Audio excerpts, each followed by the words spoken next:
Visakha steel ప్లాంట్లో ప్రైవేటీకరణ టెండర్లను రద్దు చేయాలని స్టీల్ ప్లాంట్కు గనులు సాధించి ప్రైవేటీకరణను ఆపాలని డిమాండ్ చేశారు మాజీ మంత్రి పేర్ని నాని.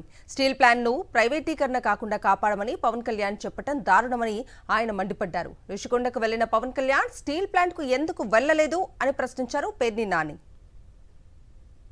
14,000 కోట్ల రూపాయలు అప్పులు కడతాకి అవసరం ఉంది అని కేంద్ర ప్రభుత్వం ఒక తీర్మానం చేసి కేంద్ర ప్రభుత్వం 11,400 కోట్ల రూపాయల వరకు మాత్రం మేము అంటే అప్పులకి ఇవ్వాల్సినటువంటి అప్పులు చెల్లించడానికి కావాల్సినటువంటి నిధులు పంపిస్తాము అని చెప్పని వారు పంపించారు.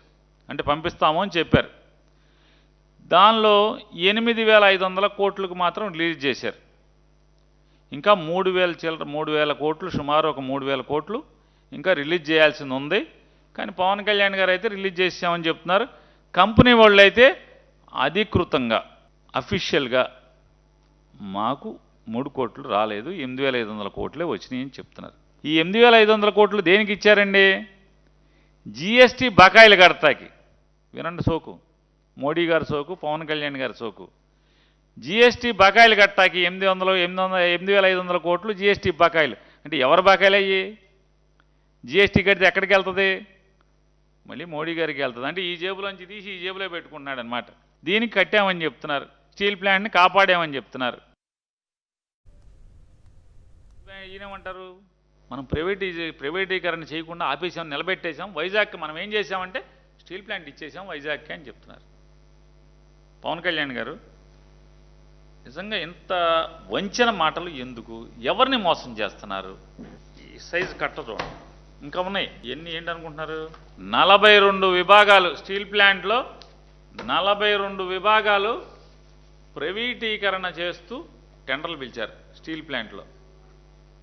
ఇవన్నీ అయ్యి ఈ కాగితాలన్నీ మొత్తం ఇవన్నీ కూడా ప్రైవేటైజేషన్ చేస్తూ పిలిచినటువంటి టెండర్ల డాక్యుమెంట్స్, ఈ టెండర్ల కాగితాలు. ఇన్ని 42 విభాగాలని, అందులో అనేక ముఖ్య విభాగాలు కూడా ఉన్నాయి. స్టీల్ తయారు చేయడానికి కావాల్సినటువంటి ముఖ్య విభాగాలన్నీ కూడా ఇవన్నీ ఎప్పుడు పాతవి కాదు, జగన్మోహన్ రెడ్డి గారి గవర్నమెంట్ టైంలో కాదు, మీ టైంలోయే. మీకు బాగా క్లోజ్ ఫ్రెండ్ మోడీ, అమిత్ షా మీ బాగా క్లోజ్ ఫ్రెండ్ అని చెప్పారు. నిన్న మీటింగ్లో అని చెప్పారు, నేను చెప్పలా, నిన్నే చెప్పారు నాకు బాగా క్లోజ్ అని. ఆ క్లోజ్గా ఉన్నోళ్ళు ఇచ్చినటువంటి ప్రైవేటీకరణ టెండర్లో మీరేమో కాపాడానని చెప్తున్నారు. ఎవరిని మోసం చేస్తున్నారు?